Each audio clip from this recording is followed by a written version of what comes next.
everyone, welcome to Key Points. In this video, I will show you how to record a macro and run macro. For this, I make two sections of this video. First section, I will show you how to record macro in Excel, and last part, I will show you how to run macro enable Excel file. So which part you want to learn, just go there and I give description of when I start my second part named how to run macro enable Excel file. Okay, let's start with first part, how to record macro. This Excel sheet that I use in this type of this video, you can download following particular video description link. I have given my drive link below this video description. You can download from here. Okay, let's start.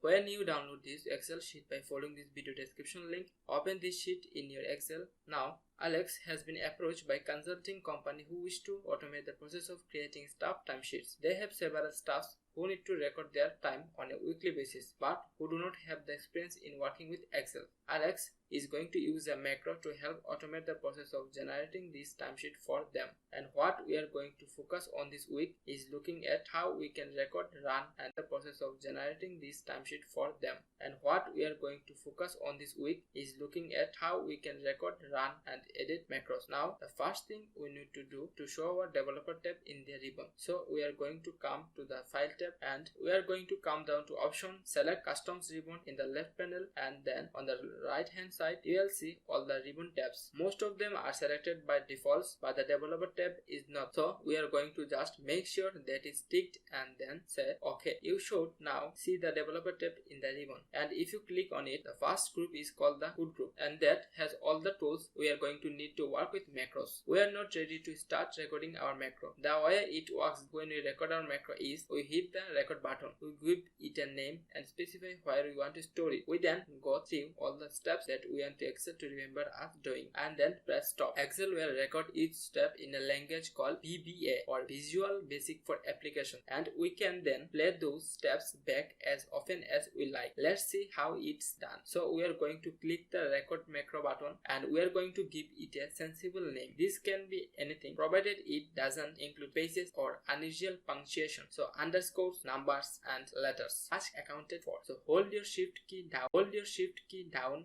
and then select an appropriate letter.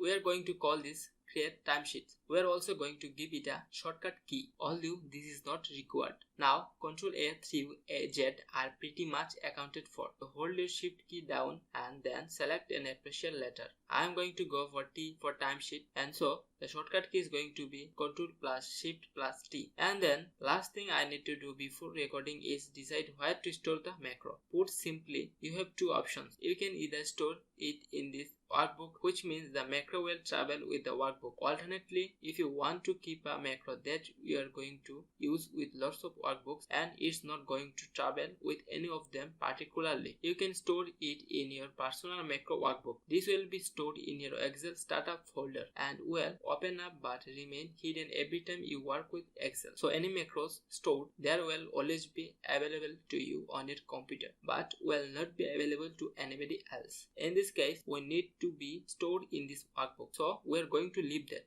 and we are going to say OK. Now from here on, everything I do is going to be recorded. So I want to try and not make any mistake if possible. First thing I need to do is to create a new worksheet. So I am going to click on the plus at the bottom and then I am going to give this worksheet a heading which is going to be weekly timesheet. Then click enter. Then I am going to need to put week commencing followed by colon and press enter twice. We are then going to need some headings for our Excel data. So I am going to put day, hours, total, press and enter 1. Now our day, we are going to start with Monday, and then I am just going to get my fill handle and drag that down to Sunday, and then we should have a little total row as well. We will now need to put a few little calculations in. The way it is going to work is hourly rate has been saved as a namely range, but we do time and a half it if it is Saturday or Sunday. So we are going to need a little if functions. So we are going to type equal if and open our brackets. A logical test is going to check if it is Saturday or Sunday. So I am going to put an or and then check if my day is equal or Saturday or if my day is equal to Sunday. There is my options. So I am going to close my brackets and type a comma. If that is true, if either it is Saturday or Sunday, then I am going to take the hours times by my rate, which is a name rate, rate hourly times by 1.5. If it is not the case, then I am just going to do B5 times by my hourly rate. Don't forget to close your brackets for your if and click enter. And now we can copy that little formula down, and then we'll just add all those values up. So we are going to click into C12 and come to our home tab. Click on the auto sum and enter. And then before we finish, it would be nice to have a little bit of formatting. So we are going to click into A1 and we are going to make their size 16, and let's make the blue as well, and we are going to make our with commencing bold, and we will do the same with this little row of headings and maybe make that first column a little bit wider. And then finally we'll add some border to our total rows so it looks a bit more like a total row. Top and double bottom border. I am then going to click into B5, which is where I would like to have my cell selected when the macro completes. I have now finished recording my macro, so very importantly I must now press stop. So back to my developer tab and stop recording. Don't forget that step, it's really important. Now of course the first thing I want to do is test this macro.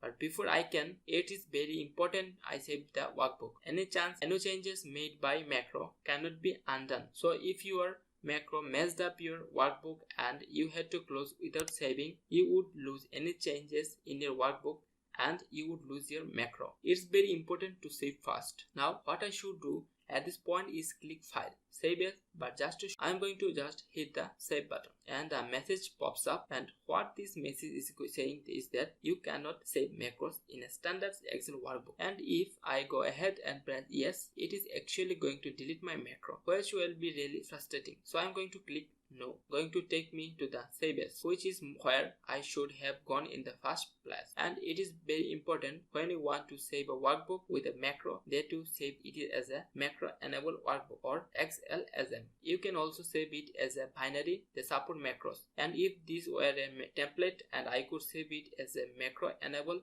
template, so any of those are fine, but not XLSX. So I am going to choose XLSM and click save, and I have now saved my macro in a brand new workbook called Excel. Now in this last section we are going to look at how we can run the macro, so keep watching. In the first section we looked at how we could record and saved a macro in an Excel workbook. I have now closed and reopened that workbook, and when you do, you will notice a yellow bar with warning that macros have been disabled. This is an Excel security feature and a very important one. Macros contain code which has the potential to be harmful to a computer. So if you download a workbook from the internet, you are sent a workbook from an external source. If it contains macros, you probably want to disable them. In this particular case, however, we are going to have an enable content before we can run the macro, and we don't want to have to run this and every time. We want to work with this workbook. So what we are going to do first is look at how we change our security settings. So what we are going to do first is look at how we change our security settings. So I am going to start by clicking enable content, so I will be able to run the macros. But then I am going to come to my developer tab, and in the code group you will see an option called macro security. I am going to click on that. This will take us straight to our macro security settings, which you will see are set to disable all macros with notification. That is perfect, and you don't want to change it. But what we want to do is create a trusted location. In other words, by default, you will not be able to run a macro without clicking on that allow bar. But you can specify a location where the macros will automatically be enabled, and then you only put trusted workbooks in that location. So we are going to do that. We are going to click trusted location, and then we are going to come down to the button add new location and click on that. We are then going to click the browser to look at that folder, and mine is in documents Excel Essentials. And once you have selected your folder, click OK. And then before you click away, if there is some folder that you also need to be trusted, make sure you tick that. So you can trust the entire directory and then click OK. It has now added that trusted location, and time I open up this workbook, it will not hassle me about enable the macros. Great. So we have now enabled the macros and changed our security setting. We are now ready to run our macro, and there are several ways you can do this. We are going to start by coming to our developer tab and coming to the big macros button and clicking on that. That will show you all macros that are currently available. It may be in this worksheet you currently have open or in other workbooks you have open. We are going to make sure we have got create timesheet selected, and then we are just going to click run, and you can see it has now added another sheet and it has popped the timesheet into there as well. So really nice and easy. Let's now try it with our shortcut. So I am going to click Ctrl plus go. So I am going to click Ctrl plus Shift plus T, and there we go. It is created another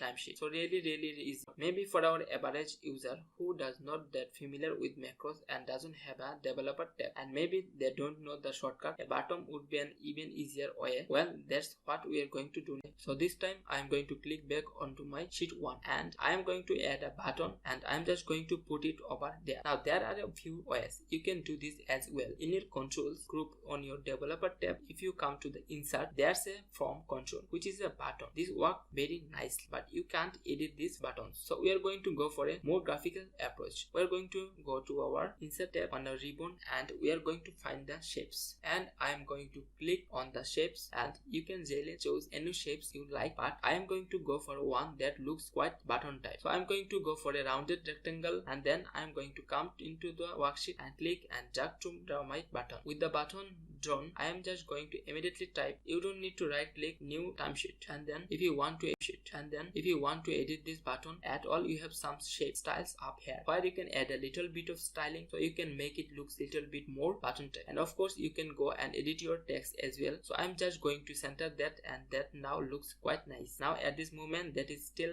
just a shape, it's not actually going to do anything. So here comes the magic. We're going to right click on our shape, and you can do this. Sorry, I'm going to click away. Right click on our shape, and you can do this with any graphical element. So it could be a picture, anything you like, and we are going to come down to as an macro. Going to click on that, and it will show us all the macros available. We are going to click create timesheet and then click OK. Now just click away from your button for a moment, and you will see the little hand which tells you there's something going to happen when you click. And when I click on that button, I now get my new timesheet being created. So we have looked at 3 methods there. You can use your macro buttons on the developer tab. You can use a shortcut key if you have created one, or even better, you can create a button. So our recorded macros very easy to create, very easy to run. But what about when they are not doing exactly what we want? Well, that's what we are going to look at in our next video. So keep subscribing and like this video, and also share with your